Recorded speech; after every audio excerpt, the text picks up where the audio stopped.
Yo pagué $30,000 para arreglar completamente el techo de la casa en el campo. Mi hija Andrea hizo un escándalo. Para esa casa vieja usted tiene dinero, pero para la propia hija no. Mi yerno Luis intentó tomar lo que era derecho de ella y agarró mi bolso buscando mi tarjeta del banco. Pero encontró otra cosa adentro. Se puso blanco como el papel y los dos salieron corriendo de mi sala. Pero eso fue después. Mucho después. Para entender cómo llegamos a ese momento de locura, necesito contar desde el principio. Todo comenzó hace 3 meses, cuando visité a mi padre en el campo.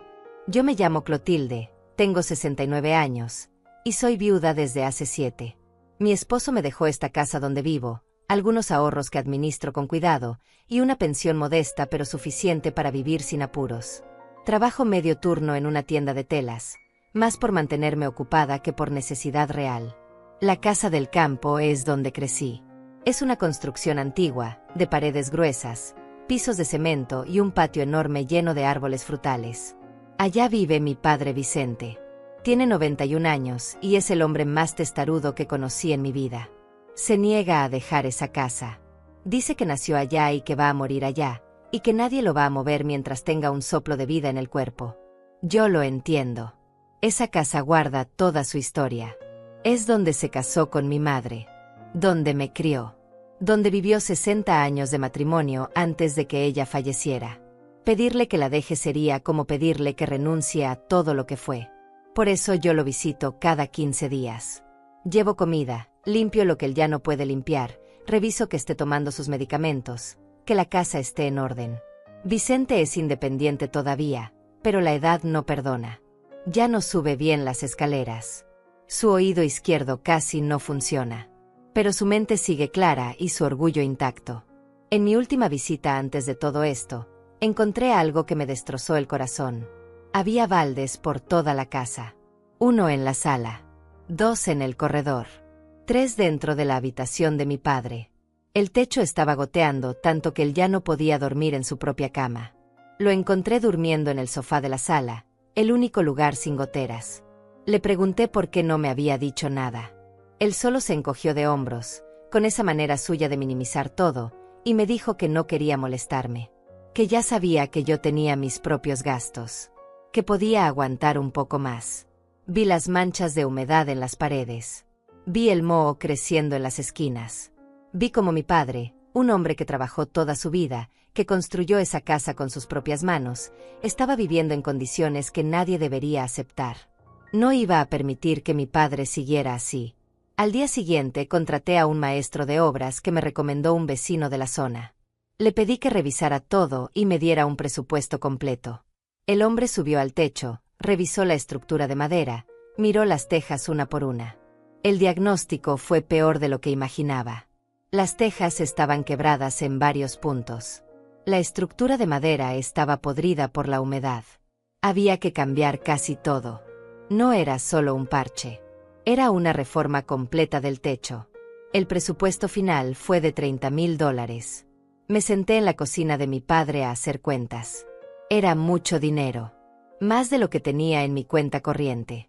Pero tenía un fondo de emergencia que mi esposo siempre me dijo que guardara para momentos realmente importantes. Y este era uno de esos momentos. Mi padre necesitaba ese techo. Necesitaba poder dormir en su cama. Necesitaba estar protegido cuando llegaran las lluvias fuertes. No había otra opción. Autoricé la obra. Firmé el contrato. Pagué el 50% de adelanto con el dinero de mi fondo de emergencia. Los trabajadores comenzarían la semana siguiente. Yo estaba en paz con mi decisión. Sabía que estaba haciendo lo correcto. Mi padre había cuidado de mí toda la vida. Ahora me tocaba a mí cuidar de él. No imaginé que esta decisión se convertiría en una pesadilla. Andrea es mi única hija. Tiene 38 años, está casada con Luis hace 12, y tienen 2 hijos, Mateo de 10 años y Lucía de 7. Viven en un apartamento pequeño en un barrio de clase media. Luis trabaja en una empresa de logística como supervisor. Andrea es secretaria en un consultorio dental. Nuestra relación siempre fue cordial. No éramos de esas madres e hijas que se llaman todos los días o se cuentan todo. Pero nos veíamos en cumpleaños, en Navidad, en almuerzos de domingo cuando ella tenía tiempo. Nunca tuvimos grandes peleas. Todo era tranquilo y normal. Pero después de que enviudé, algo cambió. Andrea empezó a visitarme con más frecuencia. Al principio lo vi como algo bonito. Pensé que estaba preocupada por mí, que quería asegurarse de que yo estuviera bien viviendo sola. Pero con el tiempo empecé a notar un patrón en sus visitas. Siempre hacía preguntas sobre dinero. Que si ya había cobrado la pensión ese mes. Que si había pagado tal o cual cuenta.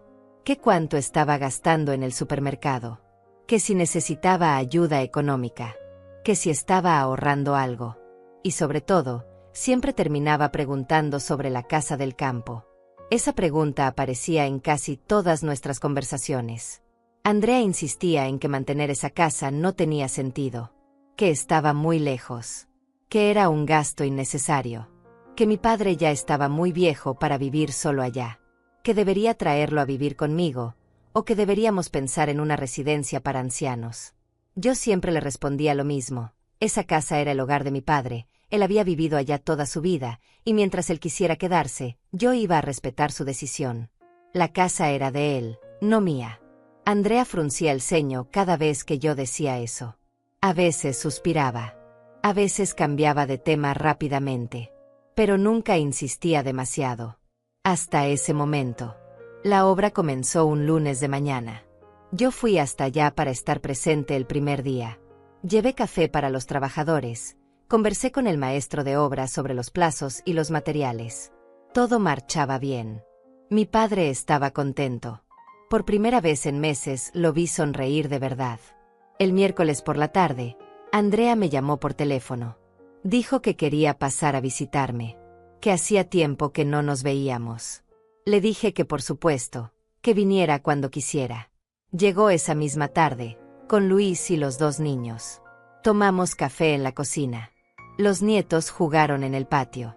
Todo parecía una visita normal. Hablamos del clima, de los niños, de la escuela, de cosas sin importancia. Hasta que Andrea, como quien no quiere la cosa, preguntó si era verdad que yo estaba reformando la casa del campo. Me sorprendió que lo supiera. Le pregunté quién se lo había dicho.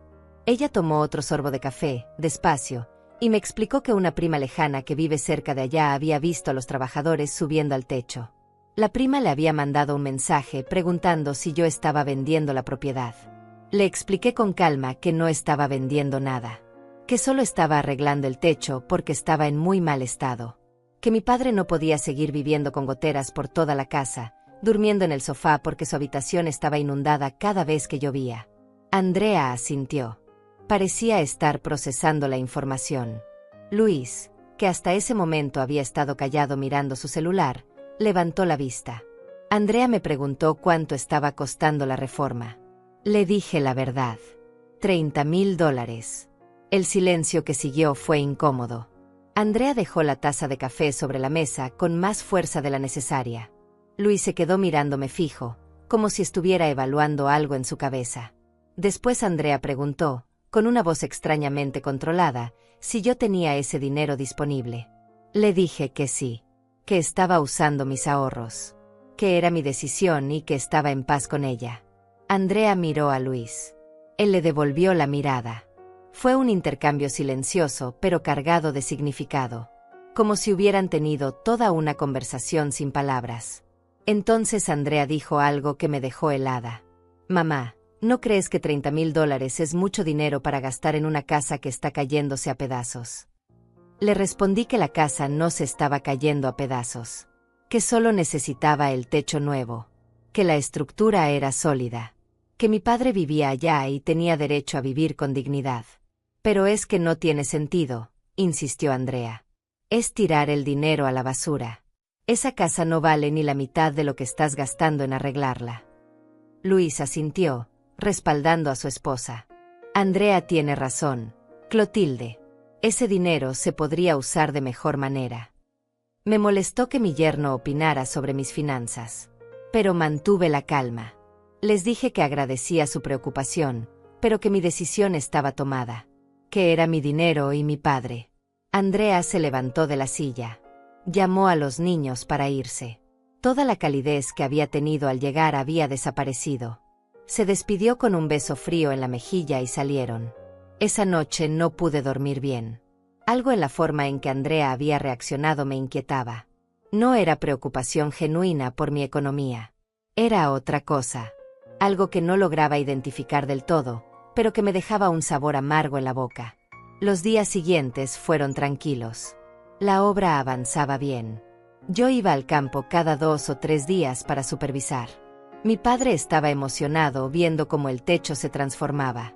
Los trabajadores eran eficientes y cuidadosos. Pero Andrea volvió a aparecer. Fue un sábado por la mañana. Llegó sola esta vez, sin Luis ni los niños. Traía una bolsa con pan dulce y dijo que quería desayunar conmigo. Pensé que tal vez venía a disculparse por su reacción anterior. Desayunamos en la cocina. Hablamos de cosas triviales al principio. Pero no pasó mucho tiempo antes de que volviera al tema del dinero. «Mamá, he estado pensando mucho en lo de la casa del campo», comenzó. Le dije que no había nada más que pensar. Que el tema estaba cerrado. «No, escúchame», insistió. «Yo sé que quieres ayudar al abuelo. Pero $30,000 es mucho dinero. ¿Has pensado en tu futuro? ¿En tu vejez?».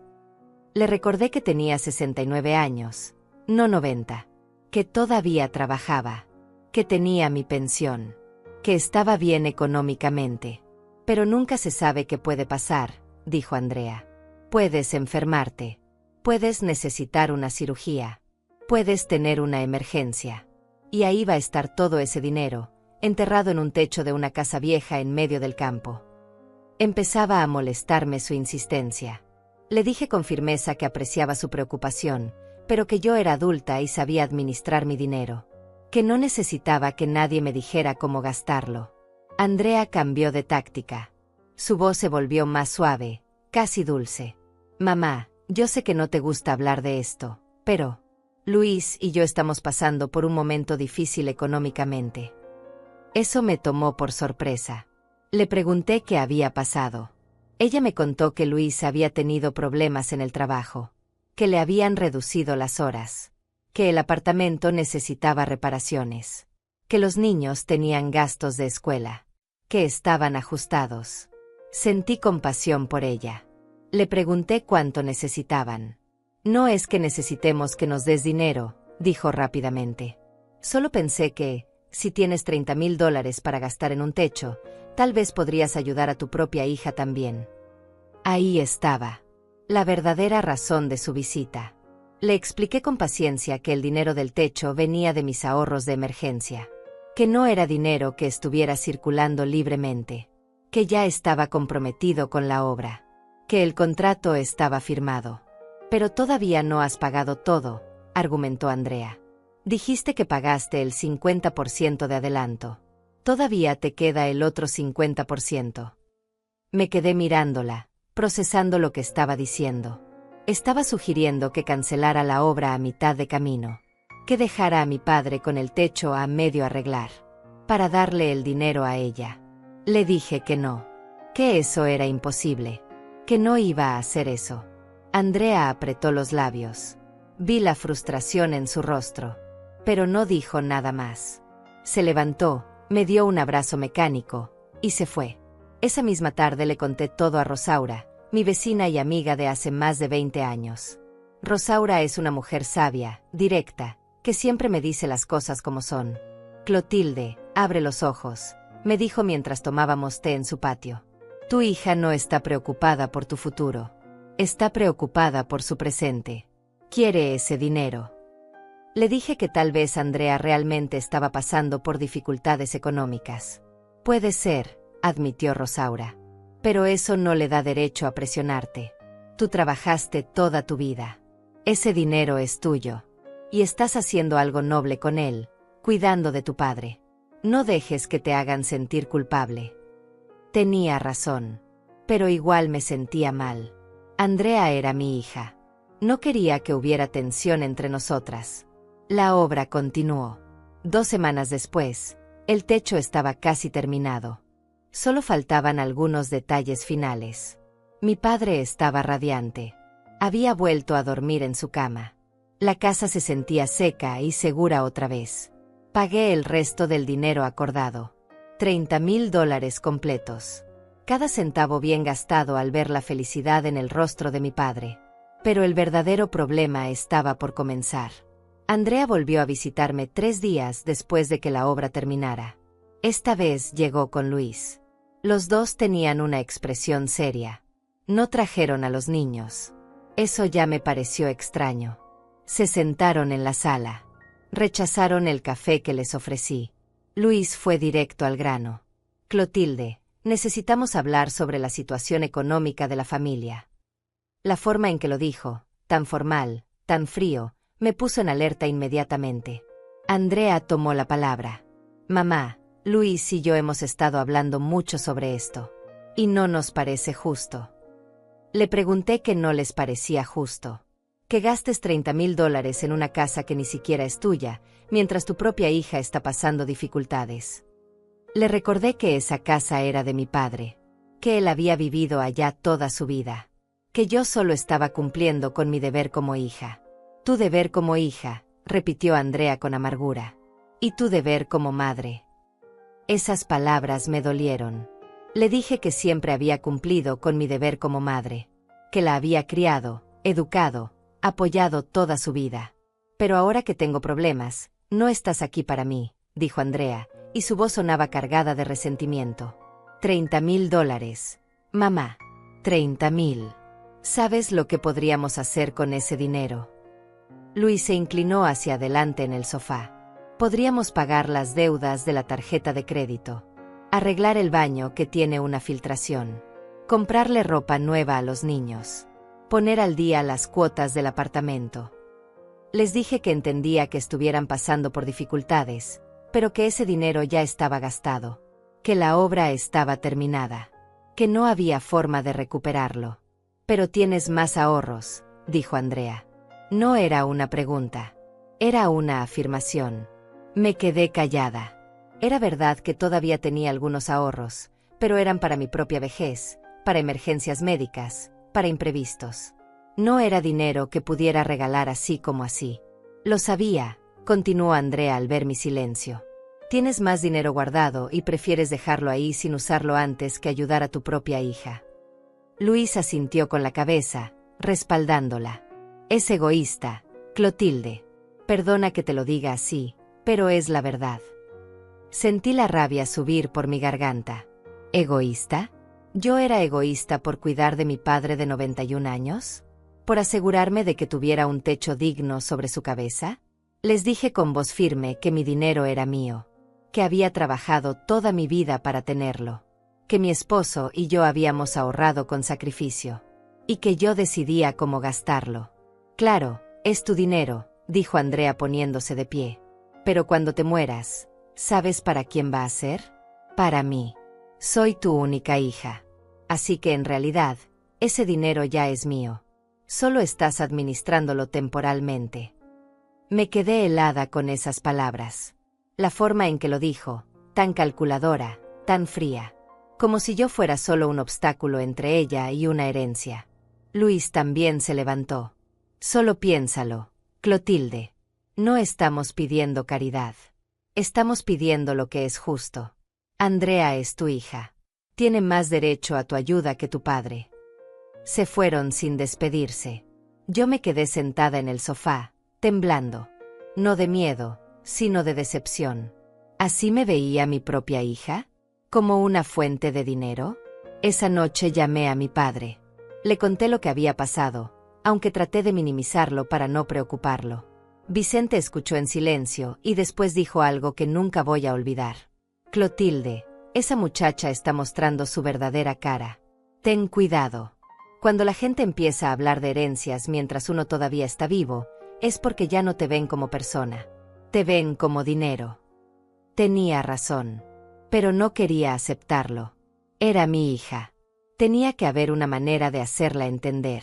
Los siguientes días fueron extrañamente tranquilos. Andrea no llamó. No vino a visitarme.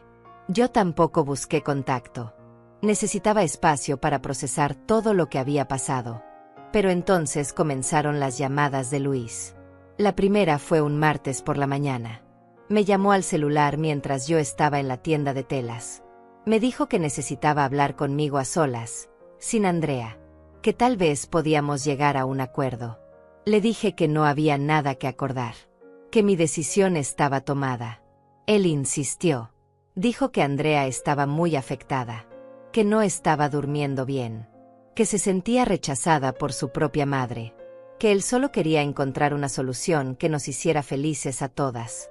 Le dije que la solución era que respetaran mis decisiones. Colgué. Luis volvió a llamar esa misma tarde. Y al día siguiente. Y al otro día. Siempre con el mismo discurso. Que Andrea sufría. Que los niños necesitaban cosas. Que yo tenía la capacidad de ayudar. Que era mi responsabilidad como abuela. Dejé de contestar sus llamadas. Entonces aparecieron en mi casa. Era un viernes por la tarde. Yo acababa de llegar del trabajo. Estaba cansada, con ganas de ducharme y preparar algo simple para cenar. Toqué el timbre, y cuando abrí la puerta, allí estaban. Andrea y Luis. Sin los niños otra vez. Necesitamos hablar, dijo Andrea empujando la puerta antes de que yo pudiera reaccionar. Entraron a mi sala como si fuera su casa. Luis cerró la puerta detrás de ellos.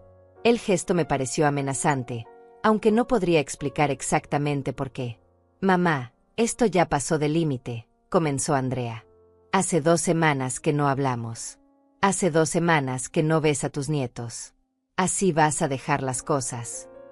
Le dije que era ella quien había dejado de hablarme. Que yo siempre estuve disponible. No, mamá. Tú nos rechazaste. Nos dijiste que tu dinero era más importante que tu familia.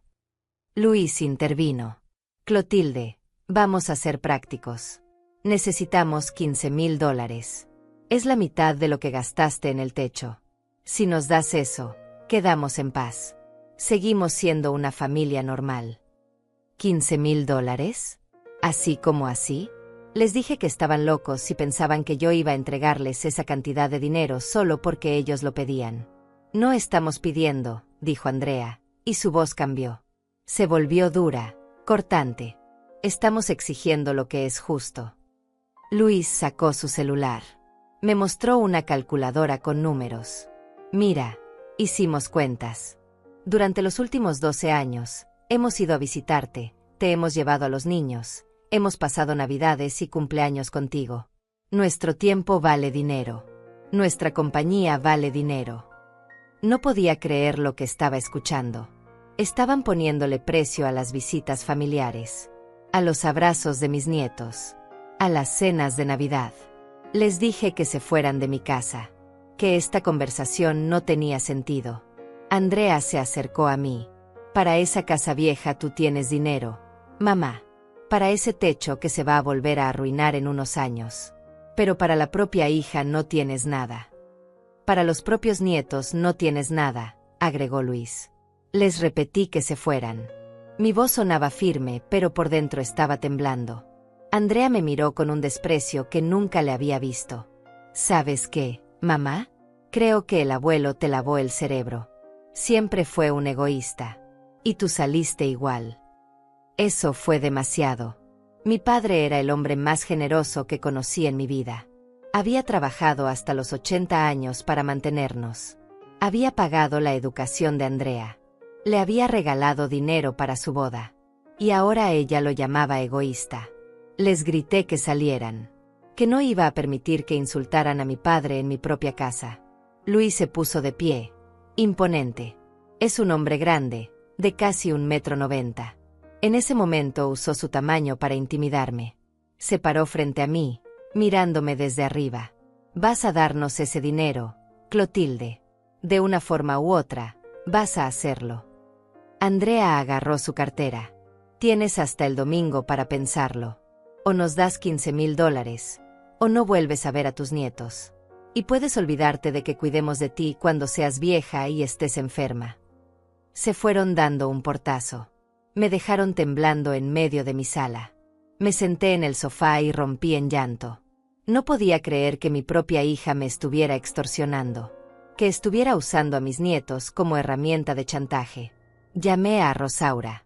Vino enseguida. Me trajo té, me abrazó, me dejó llorar en su hombro. Cuando me calmé, me dijo algo que me abrió los ojos. Clotilde, esto no va a parar. Aunque les des los 15,000, van a volver por más. Porque ahora saben que pueden presionarte. Necesitas protegerte. Le pregunté cómo. Me sentía indefensa. Ve a un abogado, me dijo Rosaura con firmeza. Protege tus bienes. Haz un testamento. Asegúrate de que si algo te pasa, ese dinero vaya a donde tú quieras que vaya, no a donde ellos crean que tienen derecho. Esa noche no dormí. Pensé en los nietos que tal vez no volvería a ver. Pensé en Andrea, en cómo había cambiado.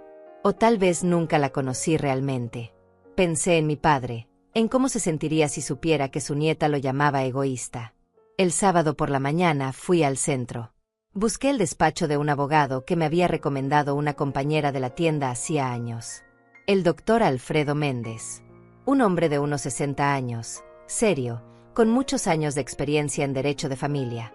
Le conté toda la situación. No omití nada. Le hablé del techo, de las visitas de Andrea, de las amenazas, del chantaje con los nietos. El doctor Alfredo escuchó todo sin interrumpir. Cuando terminé, se reclinó en su silla y suspiró. Señora Clotilde, lamentablemente su caso no es único. Veo esto más seguido de lo que quisiera. Hijos adultos que ven a sus padres como fuentes de dinero en lugar de como personas. Me preguntó sobre mis bienes. Le dije que tenía la casa donde vivía, algunos ahorros en el banco, la pensión y pequeñas inversiones que mi esposo había dejado. Nada extraordinario, pero suficiente para vivir con dignidad. ¿Y la casa del campo?, preguntó. Le expliqué que la casa estaba a nombre de mi padre, que legalmente era de él, aunque yo pagara el mantenimiento. Bien, dijo el doctor Alfredo. Eso ya es una protección. Pero necesitamos hacer más. Si usted quiere asegurarse de que su hija no pueda reclamar nada en el futuro, tenemos que tomar medidas legales ahora. Me explicó las opciones. Podía hacer un testamento dejando mis bienes a quien yo quisiera. Podía donar la casa del campo a mi padre con una escritura formal. Podía incluso crear un fideicomiso para proteger mis ahorros. Le dije que quería hacer todo lo necesario. Ya no confiaba en que Andrea respetara mis deseos. Pasamos las siguientes 2 horas revisando documentos, firmando papeles, planeando la estrategia legal. El doctor Alfredo redactó un testamento donde yo dejaba mis bienes a mi padre Vicente, y en caso de que él falleciera antes que yo, todo iría a una institución de caridad que cuidaba ancianos. Andrea no recibiría nada. También preparó una escritura de donación de la casa del campo. Aunque ya estaba a nombre de mi padre, esta escritura establecía claramente que cualquier mejora hecha a la propiedad, incluido el techo nuevo, era parte de la donación. Ningún familiar podía reclamar reembolso. Ahora viene la parte importante, dijo el doctor Alfredo. Tiene que guardar estos documentos en un lugar seguro. Y le recomiendo que siempre lleve una copia con usted. En su bolso, por ejemplo. Le pregunté por qué. Porque si su hija o su yerno intentan presionarla nuevamente, usted puede mostrarles que no hay nada que puedan hacer. Que todo está protegido legalmente. A veces, ver la realidad en papel hace que la gente recapacite. Salí del despacho con una carpeta llena de documentos. Me sentía más segura, pero también más triste. ¿Realmente había llegado a este punto? ¿Necesitaba protegerme legalmente de mi propia hija? Pasé el resto del sábado en casa, sola, mirando esos papeles. Leía el testamento una y otra vez. Veía mi firma al final. Era real. Era definitivo. El domingo llegó y pasó. Andrea y Luis no aparecieron. No llamaron. Era el plazo que me habían dado para pensar en su exigencia de $15,000. Yo no les contesté. No iba a ceder. El lunes por la tarde, mientras estaba en la tienda organizando rollos de tela, mi celular sonó. Era Andrea. Mamá, ¿ya pensaste en lo que hablamos? Le dije que sí, que había pensado mucho. Y que mi respuesta era no. Hubo un silencio largo del otro lado de la línea. ¿Estás segura de eso?, preguntó con voz peligrosamente calmada. Le dije que completamente segura. Está bien, dijo. Allá tú. Ya sabes las consecuencias. Colgó. Los siguientes días fueron tensos. Yo esperaba que aparecieran en cualquier momento. Pero no hubo noticias. Ninguna llamada. Ninguna visita. Fue Rosaura quien me alertó. Clotilde, vi a tu hija hablando con el hijo de la vecina de la esquina. Ese muchacho es abogado. Se me hizo un nudo en el estómago. Le pregunté qué habían hablado. No sé exactamente, pero la vecina me contó que Andrea le preguntó sobre herencias. Sobre cómo hacer para reclamar bienes de padres que todavía están vivos. Sentí un escalofrío. Andrea estaba buscando maneras legales de quitarme mi dinero. No iba a esperar a que yo muriera. Quería encontrar algún resquicio legal para obligarme a darle lo que quería. Llamé al doctor Alfredo. Le conté lo que estaba pasando. Él me tranquilizó. Señora Clotilde, mientras usted esté en pleno uso de sus facultades mentales, nadie puede obligarla a regalar su patrimonio. Los documentos que firmamos la protegen completamente. No hay forma legal de que su hija pueda reclamar nada. Me sentí aliviada, pero también asustada. Si Andrea no podía conseguir el dinero legalmente, ¿qué haría? La respuesta llegó el jueves por la noche. Yo estaba en casa, preparando la cena, cuando escuché golpes fuertes en la puerta. No era el timbre. Eran puñetazos en la madera. Miré por la mirilla. Era Andrea, con el rostro descompuesto de furia. Luis estaba detrás de ella. No abrí. Les grité a través de la puerta que se fueran. «Abre esta puerta, mamá», gritó Andrea. «Tenemos que hablar». Le dije que no había nada de qué hablar, que ya les había dado mi respuesta.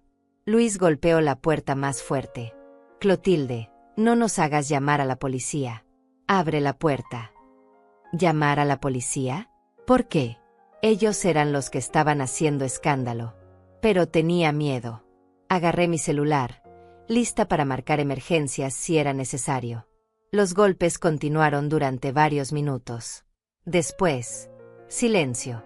Pensé que se habían ido.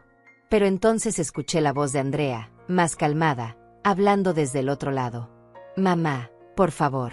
Solo queremos hablar. Te prometo que vamos a estar tranquilos. Pero necesitamos resolver esto. Por favor». Su voz sonaba suplicante ahora, casi quebrada. Contra mi mejor juicio, abrí la puerta. Solo un poco, con la cadena de seguridad puesta. «Quita esa cadena», dijo Luis inmediatamente. Les dije que así estaba bien. Que podíamos hablar así. Andrea empujó la puerta con fuerza, haciendo que la cadena se tensara. «Mamá, no seas ridícula. Abre bien». Le dije que no. Que si querían hablar, podían hacerlo así. Luis se acercó más. Puso su mano en el marco de la puerta. «Clotilde, escucha bien. Nos enteramos de que fuiste a ver a un abogado. ¿Qué hiciste? Cambiaste tu testamento». El corazón me latía fuerte. ¿Cómo se habían enterado? Entonces recordé. El hijo de la vecina. El abogado joven. Debía conocer al doctor Alfredo. Las noticias viajan rápido en los círculos profesionales. No les respondí. «Lo sabía», dijo Andrea con amargura. «Lo sabía. Me dejaste afuera del testamento, ¿verdad? Tu propia hija». Luis golpeó el marco de la puerta con la palma abierta. «Eso es un error, Clotilde. Un error grave. Podemos impugnar ese testamento. Podemos demostrar que estabas bajo presión, que no estabas en tus cabales». Les dije que estaba perfectamente bien de la cabeza, que había tomado mis decisiones conscientemente, que tenía derecho a hacer lo que quisiera con mis bienes. «Pero soy tu hija», gritó Andrea. «Tu única hija. ¿Cómo puedes hacerme esto?»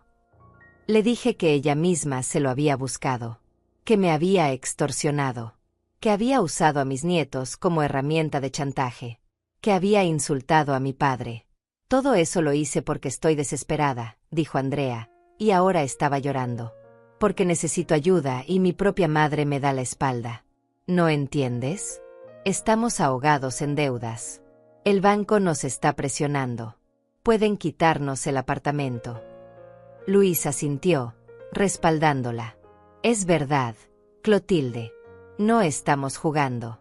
Si no conseguimos dinero pronto, vamos a perder todo. Y tú puedes evitarlo. Tienes el dinero. Solo tienes que ayudarnos. Les dije que si realmente estaban en esa situación tan grave, había otras opciones. Podían hablar con el banco, buscar una refinanciación, pedir un préstamo a otra institución. Pero que yo no iba a ser su fuente de dinero fácil. Dinero fácil, repitió Andrea con incredulidad. Mamá, soy tu hija. No es dinero fácil. Es lo mínimo que puedes hacer por mí después de todo lo que he hecho por ti. Le pregunté qué había hecho ella por mí exactamente. Andrea empezó a enumerar con los dedos. Te visito. Te llamo. Te llevo a los nietos para que no estés sola. Paso tiempo contigo. Te invito a mi casa. Cocino para ti. Me preocupo por ti. Cada cosa que mencionaba sonaba como un sacrificio, como si estar conmigo fuera una carga que ella había soportado heroicamente. Le dije que si todas esas cosas las había hecho esperando un pago a cambio, entonces nunca fueron genuinas. Que el amor familiar no se cobra. Que no se pone en una factura. Luis golpeó la puerta nuevamente, esta vez con más fuerza. Ya basta de filosofía barata, Clotilde. Vamos al grano. Necesitamos dinero. Tú lo tienes. Y lo vas a compartir porque somos familia. Les dije que no. Que cerraría la puerta y que si no se iban, llamaría a la policía. Llama a quien quieras, dijo Luis con desprecio. Pero esto no se queda así. Cerré la puerta. Los escuché gritar del otro lado durante varios minutos más. Después, finalmente, se fueron. Esa noche dormí con el celular al lado de la cama, con el número de emergencias marcado, listo para solo presionar llamar si era necesario. Cada ruido me despertaba. Cada sombra me asustaba. Al día siguiente fui a trabajar como siempre, aunque estaba agotada. En la tienda traté de concentrarme en atender a los clientes, en organizar las telas, en hacer inventario. Pero mi mente estaba en otra parte. Durante el almuerzo, llamé al doctor Alfredo. Le conté sobre la visita de la noche anterior. Sobre las amenazas. Señora Clotilde, esto es acoso. Si continúan presionándola de esta manera, puede poner una denuncia. La ley la protege. Le dije que no quería llegar a ese extremo. A pesar de todo, Andrea seguía siendo mi hija. No quería meterla en problemas legales. Entienda que a veces la única forma de detener a las personas es mostrarles que hay consecuencias reales, me dijo el doctor. Si ellos creen que usted no va a hacer nada, van a seguir. Tenía razón. Pero aún no estaba lista para ese paso. Los siguientes días pasaron sin incidentes. No hubo llamadas. No hubo visitas. Empecé a pensar que tal vez Andrea había entendido. Que tal vez se había dado cuenta de que no iba a conseguir nada presionándome. Qué ingenua fui. El sábado por la tarde estaba en casa doblando ropa limpia cuando escuché el timbre. Miré por la mirilla esperando ver al vecino que a veces me traía frutas de su huerto. Pero era Andrea. Sola esta vez. Sin Luis. Tenía el rostro tranquilo. Casi dulce. Como la Andrea que yo recordaba de años atrás. Abrí la puerta con la cadena puesta. Mamá, dijo suavemente. Por favor. Solo quiero hablar. Sin gritos. Sin Luis. Solo tú y yo. Algo en su voz me ablandó. Era mi hija. Mi única hija. Tal vez realmente quería arreglar las cosas. Quité la cadena y abrí la puerta. Andrea entró despacio. Se sentó en el sofá. Aceptó el vaso de agua que le ofrecí. Parecía genuinamente arrepentida. Mamá, sé que las cosas se salieron de control, comenzó. Luis y yo estamos bajo mucha presión. Pero no debí haberte tratado así. No debí decirte esas cosas horribles sobre el abuelo. Le dije que me había dolido mucho escucharla hablar así de mi padre. Lo sé, dijo bajando la mirada. Estaba enojada, frustrada, pero no lo pensé en serio. El abuelo siempre fue bueno conmigo. Nos quedamos en silencio por un momento. Yo quería creerle. Quería creer que mi hija había vuelto a la razón. Mamá, continuó Andrea. No vine a pedirte dinero. Solo vine a disculparme. Y a decirte que te entiendo. Entiendo que quieras cuidar al abuelo. Entiendo que uses tu dinero como mejor te parezca. Sentí un alivio enorme. Tal vez las cosas podían arreglarse después de todo. Pero hay algo que necesito preguntarte, dijo Andrea. Y necesito que seas honesta conmigo. Le dije que por supuesto, que preguntara lo que quisiera. ¿Es verdad que cambiaste tu testamento? ¿Qué me dejaste afuera? Dudé antes de responder, pero decidí ser honesta. Le dije que sí, que después de todo lo que había pasado, había decidido dejar mis bienes a mi padre y a organizaciones de caridad. Andrea asintió lentamente, como procesando la información. ¿Y la casa del campo? ¿Hiciste algo con respecto a esa casa? Le expliqué sobre la escritura de donación, que ahora estaba oficialmente y legalmente establecido que la casa y todas sus mejoras pertenecían a mi padre, que nadie podía reclamar nada. Ya veo, dijo Andrea. Su voz seguía siendo calmada, pero noté que sus manos apretaban el vaso de agua con más fuerza. ¿Y dónde están esos documentos? En el banco. Le dije que tenía copias en mi casa, en un lugar seguro. ¿Puedo verlos?, preguntó. Solo para entender mejor, para saber exactamente qué dice. Algo en mi interior me advirtió que no lo hiciera. Pero otra parte de mí, la parte que todavía quería confiar en mi hija, pensó que tal vez mostrarle los documentos la ayudaría a aceptar la realidad. A cerrar este capítulo. Me levanté y fui a mi habitación. Saqué la carpeta con las copias de la gaveta de mi cómoda. Volví a la sala. Andrea estaba de pie junto a la ventana, mirando hacia afuera. Se volteó cuando me escuchó entrar. Le mostré los documentos. Ella los leyó con atención, pasando las páginas despacio.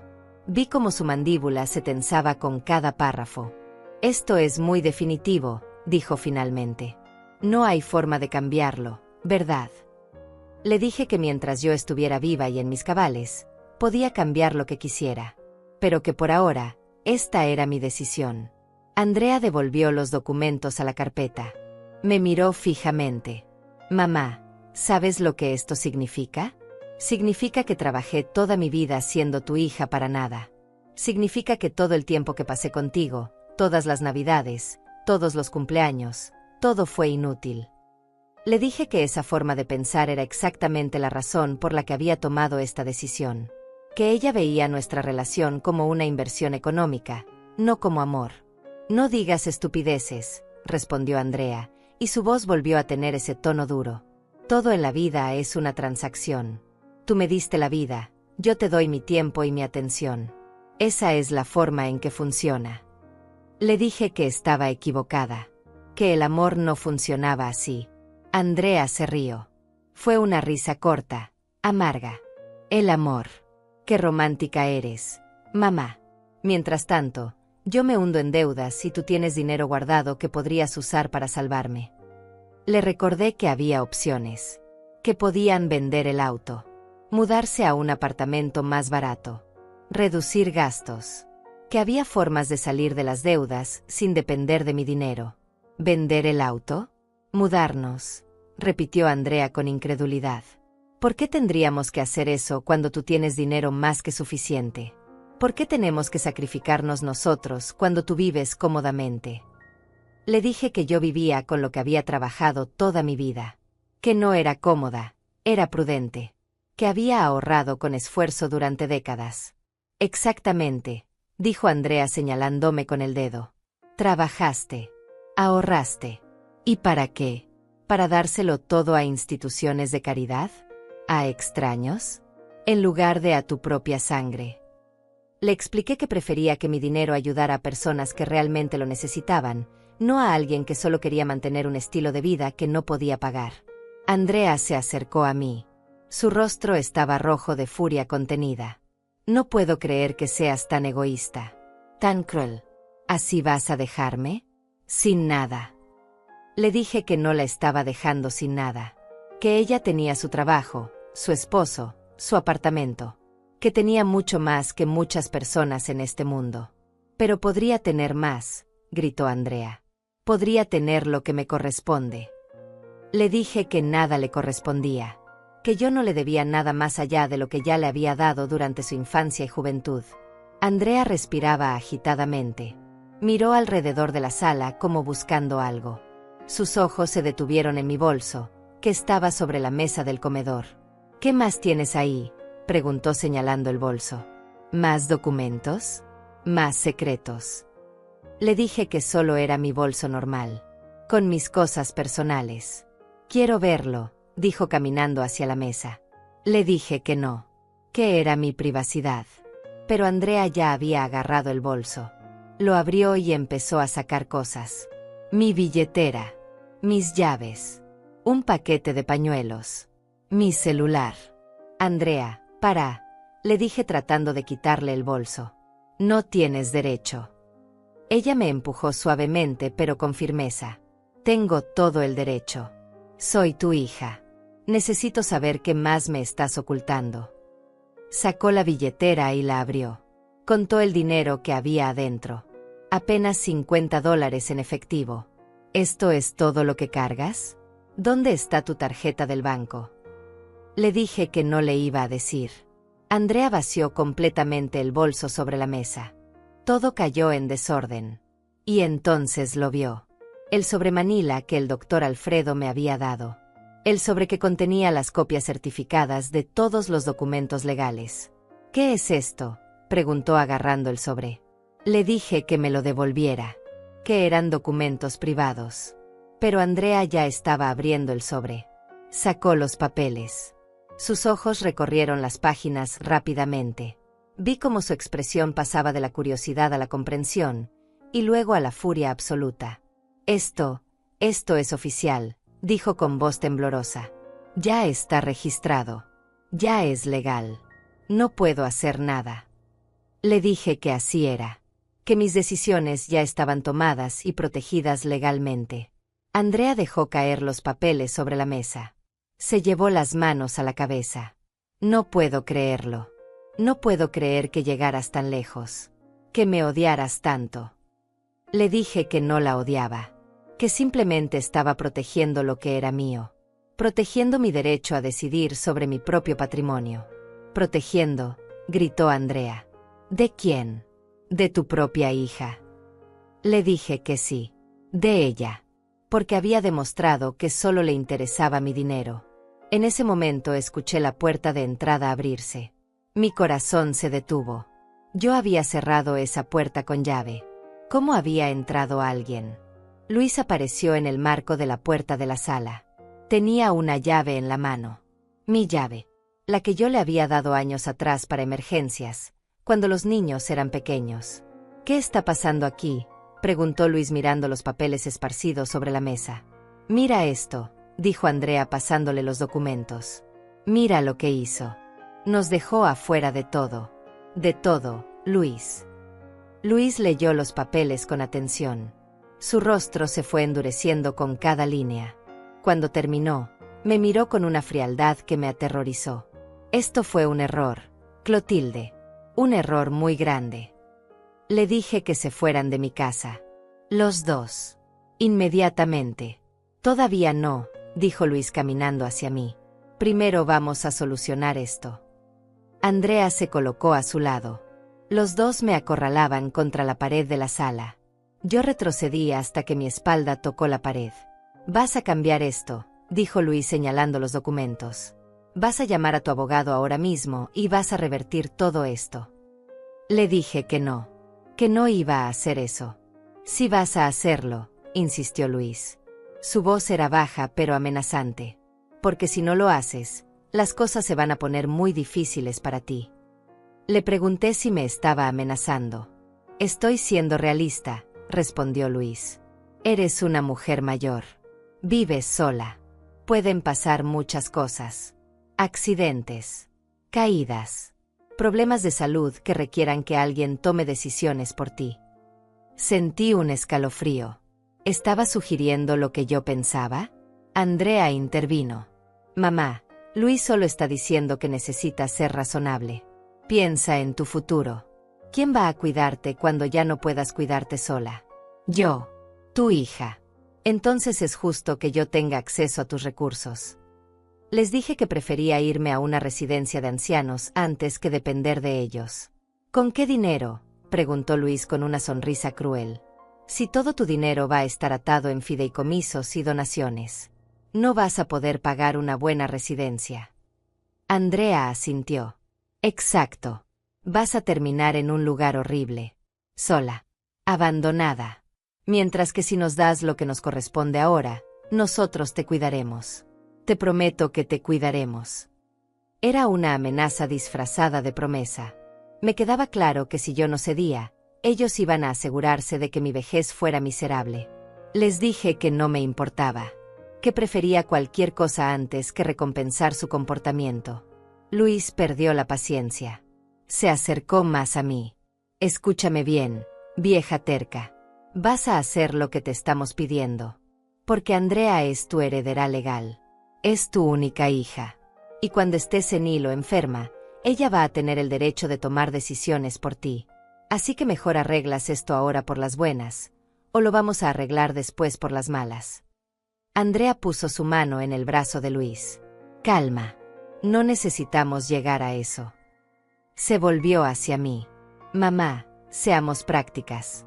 Tú no vas a vivir para siempre. Ese dinero eventualmente va a ser mío de todas formas. ¿Por qué no hacerlo más fácil para todos? Dame una parte ahora. Solo $15,000. Resolvemos nuestros problemas y seguimos siendo familia. Le dije que no 1000 veces no. Luis respiró profundo, tratando de controlar su rabia. Está bien. Veo que no vamos a llegar a ningún lado hablando. Se acercó a la mesa y agarró mi bolso. Lo revisó de nuevo, más cuidadosamente esta vez. Sacó cada cosa. Abrió cada compartimiento. ¿Dónde está tu tarjeta del banco?, preguntó. Le dije que no se la iba a dar. No te estoy preguntando, respondió Luis. Estoy buscando. Andrea se unió a la búsqueda. Entre los dos vaciaron mi bolso completamente, revisando cada bolsillo, cada espacio. Debe tenerla en algún lado, dijo Andrea. Revisa su billetera otra vez. Luis abrió mi billetera y sacó todas las tarjetas. Tarjeta de identificación. Tarjeta del seguro médico. Tarjeta de descuentos del supermercado. Y al final, mi tarjeta de débito del banco. Aquí está, dijo Luis sonriendo. Sostuvo la tarjeta en alto como si fuera un trofeo. Dame eso, le dije tratando de agarrar la tarjeta. No tienes derecho. Luis levantó el brazo, manteniéndola fuera de mi alcance. Claro que tengo derecho.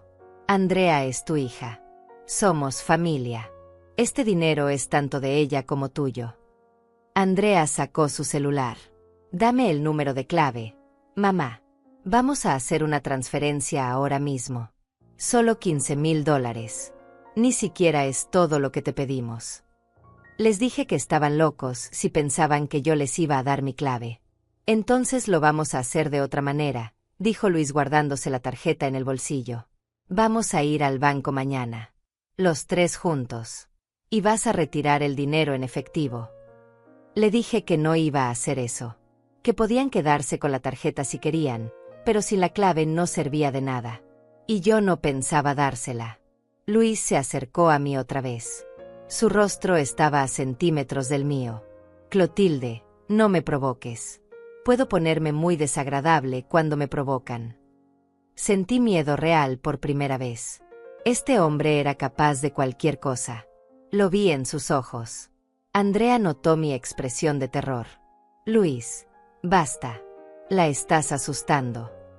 Bien, respondió Luis sin apartar su mirada de mí. Que tenga miedo. A ver si así entiende la gravedad de la situación. Traté de moverme hacia un lado, pero Luis bloqueó mi camino. Estaba atrapada entre él y la pared. Dame la clave, repitió. 4 números. Es todo lo que necesito. Le dije que no, mi voz temblaba, pero mi decisión era firme. Luis levantó su mano. Por un momento pensé que iba a golpearme. Andrea también lo pensó porque gritó su nombre. Pero Luis no me golpeó. En cambio, agarró mi brazo con fuerza. Sus dedos se clavaron en mi piel. Suéltame, le dije. Me estás lastimando. Apenas te estoy tocando, respondió Luis. Si quieres saber lo que es lastimar, sigues siendo terca. Andrea se veía incómoda. Luis, para. Esto no es necesario. ¿Ah, no? Preguntó Luis volteando hacia ella. ¿Y entonces qué sugieres? ¿Que nos vayamos con las manos vacías otra vez? ¿Que sigamos rogándole mientras ella vive como reina y nosotros nos hundimos? No, pero... Andrea no terminó la frase. Bajó la mirada.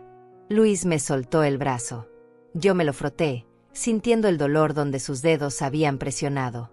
Seguramente iba a dejar marcas. ¿Sabes qué?, dijo Luis caminando hacia la mesa. Ya me cansé de esto. Agarró mi bolso otra vez. Lo puso boca abajo y sacudió todo su contenido sobre la mesa. Cayeron más cosas. Un paquete de chicles. Un recibo viejo. Una foto de mis nietos. Y entonces, del fondo del bolso, cayó otro sobre. Más pequeño. Blanco. Luis lo recogió. Lo abrió antes de que yo pudiera reaccionar. Dentro había algo que yo había puesto ahí hacía apenas una semana. Algo que el doctor Alfredo me había sugerido que llevara siempre conmigo como precaución. Luis sacó el documento del sobre. Empezó a leer. Andrea se acercó para ver qué era. Vi el momento exacto en que entendieron lo que estaban leyendo. El momento en que la realidad los golpeó. La cara de Luis se puso pálida. Completamente pálida. Como si la sangre se le hubiera drenado del cuerpo en segundos. Andrea tomó el papel de las manos de Luis. Sus ojos recorrieron las líneas 1, 2, 3 veces. Como si no pudiera creer lo que estaba leyendo. Esto es... comenzó Andrea, pero no pudo terminar. Era una copia certificada de mi testamento. Pero no era solo eso. Junto con el testamento había otro documento. Una declaración de capacidad mental certificada por un médico geriatra y por un psicólogo. Firmada, sellada, con fecha de la semana anterior. El doctor Alfredo me había sugerido que la hiciera. Si alguna vez intentan declarar que usted no está en sus cabales para tomar decisiones, este documento va a demostrar lo contrario. Es una protección adicional. Yo había ido a hacerme todos los exámenes. Test de memoria. Test de razonamiento. Evaluaciones psicológicas completas. Y había salido perfecta en todas. Los médicos habían certificado por escrito que yo estaba en pleno uso de mis facultades mentales. Que mis decisiones eran conscientes, informadas y válidas. Pero eso no era todo lo que había en ese sobre. También había una carta. Una carta dirigida a Andrea, escrita de mi puño y letra, fechada y firmada ante notario. En esa carta yo explicaba exactamente por qué había tomado las decisiones que había tomado. Documentaba cada amenaza, cada extorsión, cada momento de presión que había sufrido. Nombraba fechas. Citaba palabras exactas que ellos habían dicho. Y al final de la carta, declaraba que si algo me pasaba bajo circunstancias sospechosas, esta carta debía ser entregada a las autoridades. Que había dejado copias con mi abogado y con Rosaura. Que todo quedaba documentado. Luis dejó caer el papel como si quemara. Retrocedió varios pasos. Andrea seguía leyendo la carta. Vi cómo sus manos temblaban. Cómo sus labios se movían en silencio repitiendo las palabras que yo había escrito. Tú documentaste todo, dijo finalmente con voz quebrada. Cada conversación. Cada visita. Todo. Le dije que sí. Que desde la primera vez que me pidieron dinero, había empezado a tomar notas. Que tenía un diario completo de todo lo que había pasado entre nosotros en los últimos 3 meses. Luis me miró con una mezcla de miedo y rabia. Esto es una trampa. Nos tendiste una trampa. Le dije que no era una trampa. Era protección. Era evidencia. Era asegurarme de que si ellos intentaban algo contra mí, habría consecuencias. Las amenazas que acabas de hacer, le dije a Luis con voz firme. Las sugerencias de accidentes y problemas de salud. Todo eso queda registrado en mi carta. Y si algo me pasa, todo el mundo va a saber que ustedes tenían un motivo. Andrea dejó caer la carta sobre la mesa. No puedo creer que hayas hecho esto. Que hayas llegado tan lejos. Soy tu hija, mamá. Tu propia hija. Le dije que por esa misma razón me dolía tanto tener que hacerlo. Que nunca pensé que tendría que protegerme de mi propia sangre. Luis caminaba de un lado a otro de la sala, pasándose las manos por el pelo. Esto es, no puede ser real. Es muy real, le dije. Y ahora van a salir de mi casa. Los dos. Y no van a volver nunca más. Andrea me miró con los ojos llenos de lágrimas. Mamá, por favor. No tiene que ser así. Le dije que sí tenía que ser así. Que ellos mismos lo habían decidido con sus acciones. Con sus amenazas. Con su codicia. No es codicia, sollozó Andrea. Es necesidad. Necesitamos ayuda. Le dije que había muchas formas de pedir ayuda. Y que ellos habían elegido la peor de todas. Luis dejó de caminar. Me miró fijamente. ¿Y ahora qué? ¿Vas a denunciarnos? Le dije que no iba a denunciarlos. Que solo quería que se fueran y me dejaran en paz. Que respetaran mi decisión y mi vida. Pero esa carta, comenzó Luis.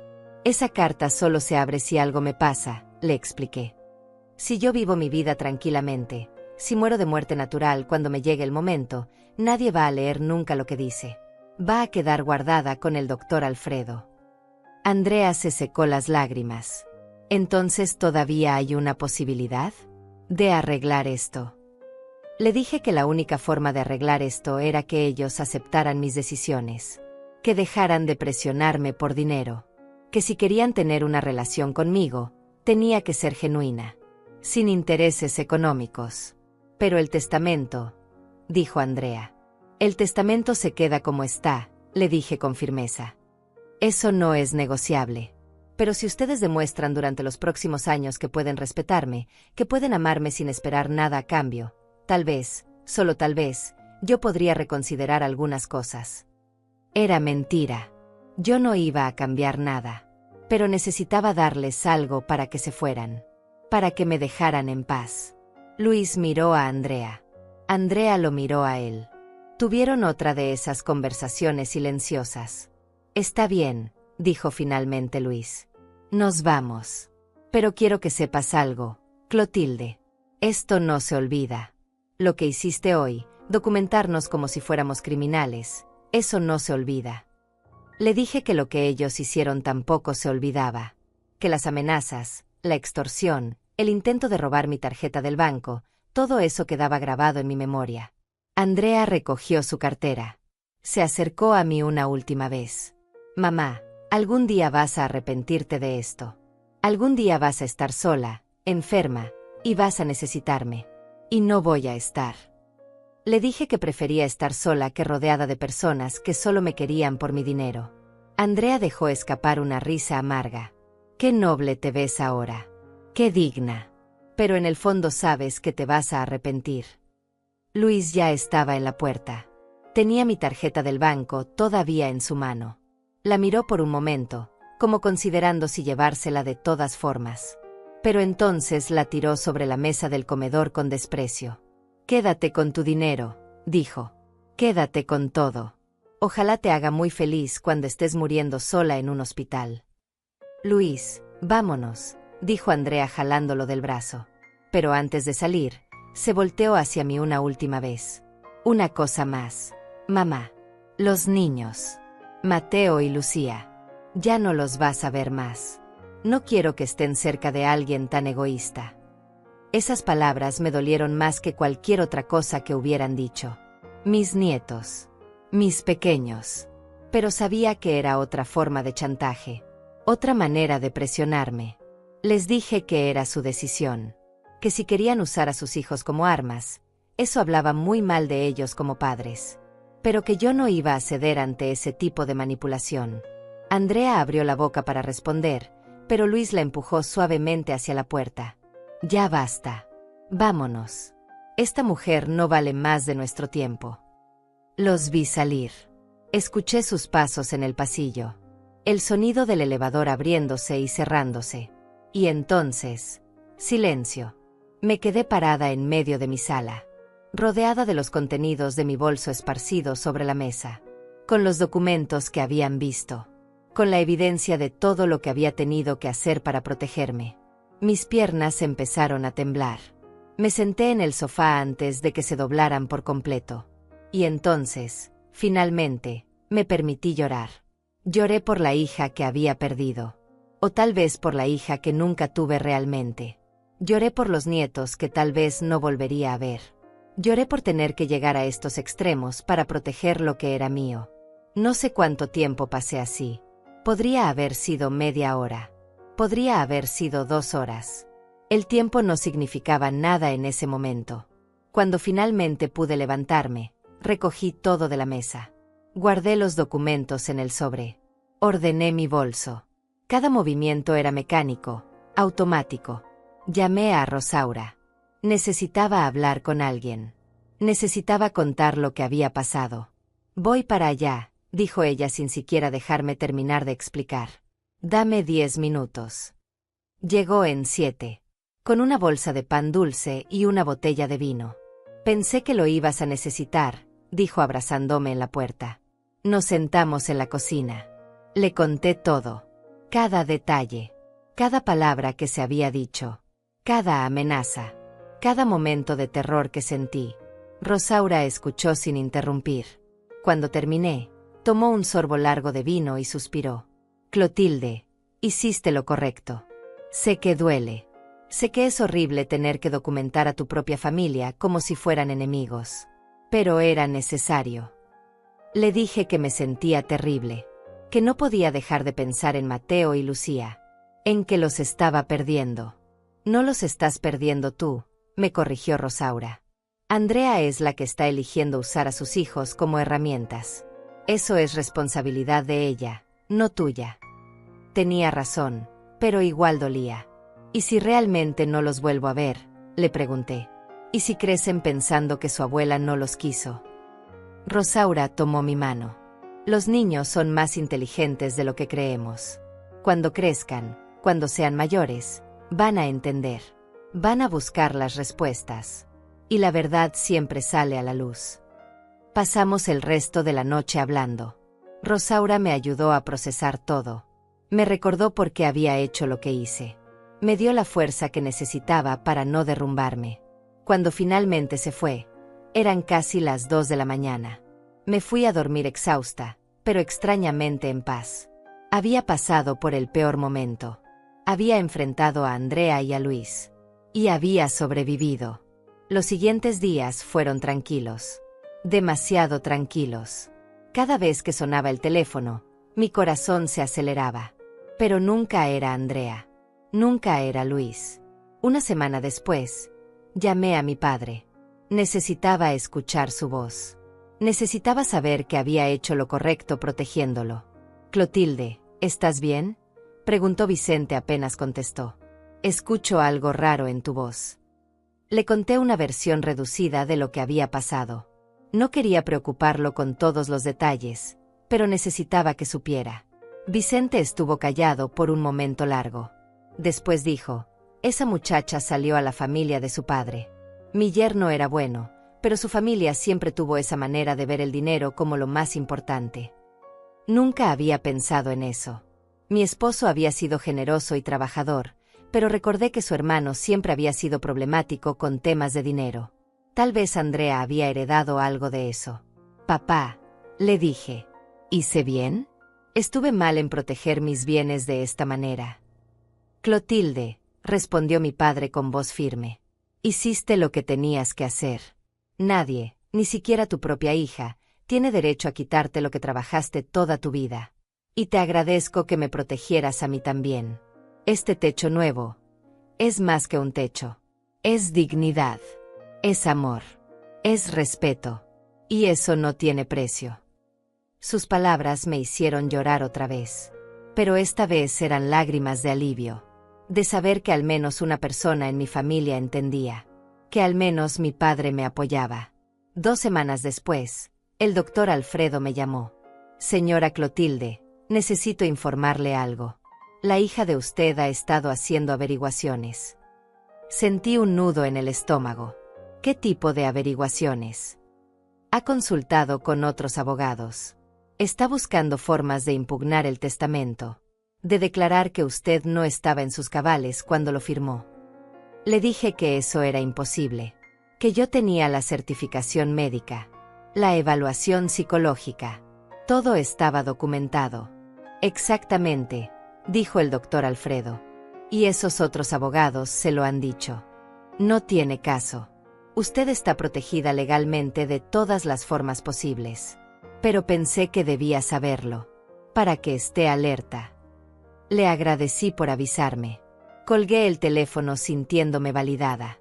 Andrea había intentado encontrar una manera de quitarme mi dinero legalmente, y había fallado. Los documentos que yo tenía eran sólidos, inquebrantables. Pasó un mes. Después 2. La vida comenzó a encontrar un nuevo ritmo. Yo seguía trabajando en la tienda de telas. Visitaba a mi padre cada 15 días. Me juntaba con Rosaura para tomar café. Era una vida tranquila, simple, pero mía. Había momentos en que extrañaba a Andrea. A la Andrea que yo pensé que conocía. Había momentos en que veía niños de la edad de Mateo y Lucía y sentía un dolor agudo en el pecho. Pero también había momentos de paz. De saber que había hecho lo correcto. De saber que nadie me estaba manipulando ni presionando. De poder dormir tranquila sin temer que alguien viniera a exigirme dinero. Un día, mientras estaba ordenando telas en la tienda, entró una clienta que me miró con curiosidad. ¿Usted es Clotilde?, preguntó. Le dije que sí, preguntándome cómo me conocía. Soy prima de Andrea. Ella me contó que ustedes tuvieron problemas. Sentí la tensión inmediata. ¿Qué le habría contado Andrea? Pero la mujer sonrió. Solo quería decirle que usted hizo bien. Mi prima siempre ha sido así. Desde niña. Siempre creyó que el mundo le debía algo. Y Luis es peor. Entre los dos han arruinado varias relaciones familiares por el dinero. Me quedé sorprendida. Otras relaciones. La prima asintió. Los padres de Luis no les hablan desde hace 3 años. Por un problema similar. Ellos querían que los suegros les regalaran dinero para un auto nuevo. Cuando se negaron, Andrea y Luis los cortaron completamente. Esa información me dio una perspectiva nueva. No era solo conmigo. Era un patrón. Una manera de ser que ellos tenían con cualquiera que tuviera algo que ellos querían. No se sienta culpable, me dijo la prima antes de irse. Usted se está protegiendo. Y tiene todo el derecho. Esa noche me acosté pensando en esas palabras. En cómo a veces las personas te muestran quiénes son realmente, y uno tiene que creerles. Andrea me había mostrado quién era. Y yo había actuado en consecuencia. 3 meses después del incidente, recibí una carta. Venía sin remitente, pero reconocí la letra de inmediato. Era de Andrea. Me quedé mirando el sobre durante varios minutos antes de abrirlo. Parte de mí tenía miedo de lo que pudiera decir. Otra parte tenía esperanza de que tal vez fuera una disculpa. Una oportunidad de reconciliación. Abrí la carta con manos temblorosas. Mamá, comenzaba.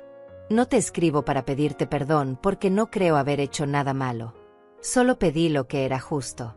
Lo que cualquier hija esperaría de su madre. Si tú no puedes verlo así, es tu problema, no el mío. Quiero que sepas que Mateo y Lucía preguntan por ti a veces. Les he dicho que estás muy ocupada. No les he dicho la verdad porque no quiero que piensen mal de ti. Pero algún día van a saber que su abuela los rechazó. Que prefirió su dinero antes que a su familia. Luis y yo estamos bien. Conseguimos un préstamo del banco. Estamos pagando nuestras deudas. Lo logramos sin tu ayuda, ¿cómo ves? No te necesitábamos realmente. Solo queríamos saber si podíamos contar contigo. Y demostraste que no. Espero que cuando seas vieja y estés sola, recuerdes este momento. Recuerdes que tuviste la oportunidad de tener a tu familia cerca, pero elegiste el dinero. Andrea. Leí la carta 2 veces. Después la doblé cuidadosamente y la guardé en la carpeta con todos los otros documentos. Era una pieza más de evidencia. Una muestra más de cómo Andrea veía la situación. No me causó el dolor que ella probablemente esperaba que causara. Al contrario, me dio claridad. Me confirmó que había tomado la decisión correcta. Le mostré la carta a Rosaura esa tarde. Ella la leyó y sacudió la cabeza. Esta muchacha todavía no entiende. Todavía se ve como la víctima. Le dije que probablemente nunca entendería, que algunas personas no tienen la capacidad de ver sus propios errores. ¿Y los nietos?, preguntó Rosaura. ¿Cómo te sientes con respecto a ellos? Suspiré. Me duele. No voy a mentir. Pero también sé que Andrea está usando esto como castigo. Si yo cediera, si le diera el dinero que quiere, los niños aparecerían mágicamente otra vez. Y eso no es amor. Es manipulación. Rosaura asintió. Y los niños, cuando crezcan, van a poder decidir por sí mismos. Van a poder buscarte si quieren. Tenía razón. Mateo tenía 10 años. Lucía 7. En unos años más serían adolescentes. Podrían tomar sus propias decisiones. Si querían conocer mi versión de la historia, sabrían dónde encontrarme. Visité a mi padre ese fin de semana. El techo nuevo se veía hermoso, brillante y fuerte, sin una sola gotera. Vicente estaba radiante, mostrándome cada detalle. Mira qué bien quedó, decía señalando las vigas nuevas. Va a durar otros 50 años fácilmente. Le sonreí. Ver su felicidad hacía que todo valiera la pena. Cada centavo gastado, cada conflicto enfrentado, todo. Nos sentamos en el patio bajo los árboles frutales. Tomamos café mientras el sol se ponía. Papá, le dije, ¿te arrepientes de algo en tu vida? Vicente pensó por un momento. Me arrepiento de no haber sido más firme con tu madre cuando su familia nos pedía dinero prestado y nunca nos pagaba. Me arrepiento de haber permitido que se aprovecharan de nosotros durante años. Me sorprendió esa respuesta. Nunca supiste decir que no. Exacto, dijo mi padre. Y tú aprendiste de mis errores. Tú sí sabes decir que no y eso te hace más fuerte de lo que yo fui. Sus palabras me llenaron de orgullo. Mi padre, el hombre que yo más admiraba en el mundo, me estaba diciendo que estaba orgulloso de mí. No dejes que nadie te haga sentir culpable por proteger lo que es tuyo, continuó Vicente. Trabajaste por ese dinero. Lo ganaste honestamente. Y tienes todo el derecho de decidir qué hacer con él. Pasamos el resto de la tarde hablando de cosas más ligeras. De los vecinos. Del clima. De las frutas que pronto estarían maduras en los árboles.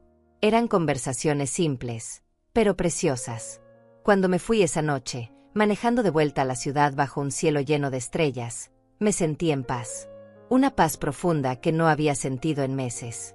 Los meses siguientes pasaron tranquilamente. Seguí con mi rutina. Trabajo, visitas a mi padre, cafés con Rosaura. Era una vida simple, pero era mía. Sin presiones. Sin manipulaciones. Sin miedo.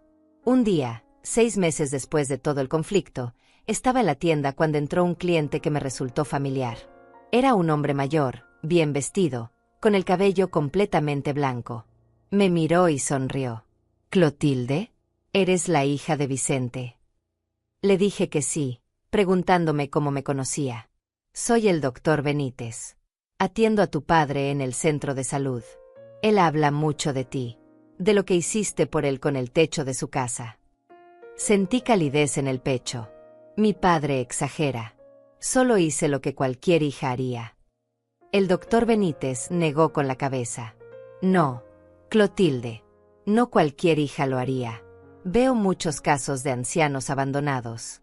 De familias que solo aparecen cuando hay herencias que reclamar. Lo que tú hiciste es especial. Tu padre tiene suerte de tenerte. Esas palabras me acompañaron el resto del día. Me recordaron por qué había hecho todo lo que hice. Por qué había enfrentado a Andrea. Por qué había protegido mis bienes. No era por egoísmo. Era por amor. Por dignidad. Por hacer lo correcto. El primer aniversario del conflicto llegó sin fanfarrias. Un año completo sin hablar con Andrea. Sin ver a mis nietos. Había momentos en que me dolía profundamente. Había momentos en que me preguntaba si había sido demasiado dura. Pero entonces recordaba las amenazas. El intento de robar mi tarjeta. Las palabras crueles sobre mi padre. Y sabía que había hecho lo correcto. Rosaura organizó una cena pequeña en mi casa esa noche. Invitó a algunas vecinas del edificio. Mujeres de mi edad que se habían convertido en amigas con los años. Durante la cena, una de ellas, Silvia, compartió su propia historia. Como su hijo le había pedido dinero prestado y nunca se lo había devuelto. Como ahora la evitaba porque no quería enfrentar la deuda. Otra, Eliane, contó cómo su hija esperaba que ella vendiera su casa para ayudarla a comprar una más grande para toda la familia. Me di cuenta de que no estaba sola.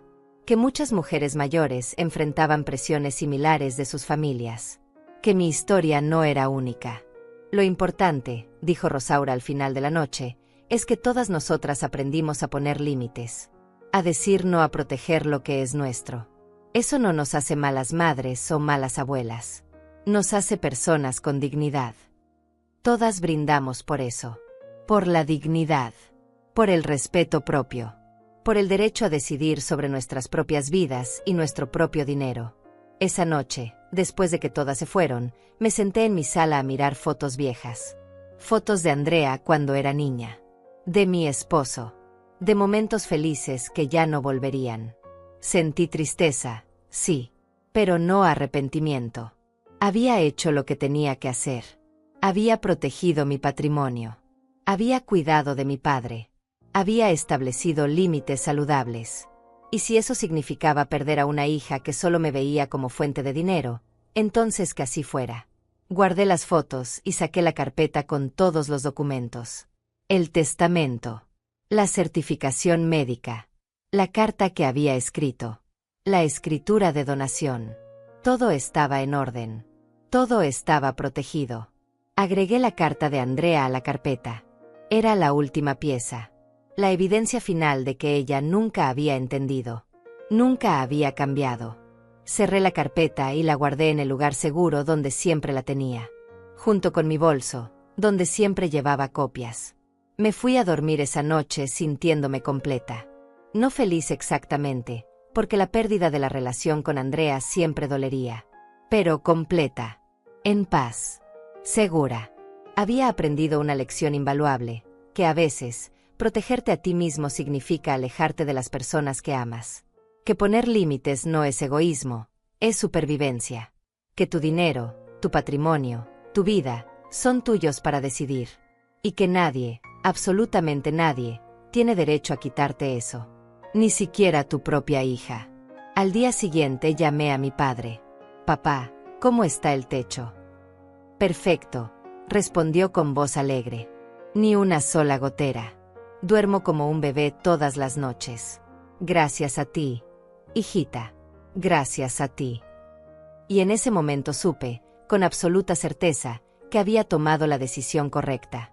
Que $30,000 gastados en dar dignidad a mi padre valían más que cualquier relación basada en manipulación y codicia. Colgué el teléfono y miré por la ventana. El sol brillaba. Era un día hermoso. Y yo estaba bien. Sola, sí, pero bien. Libre. Protegida. Dueña de mi propia vida. Y eso, después de todo, era lo único que realmente importaba.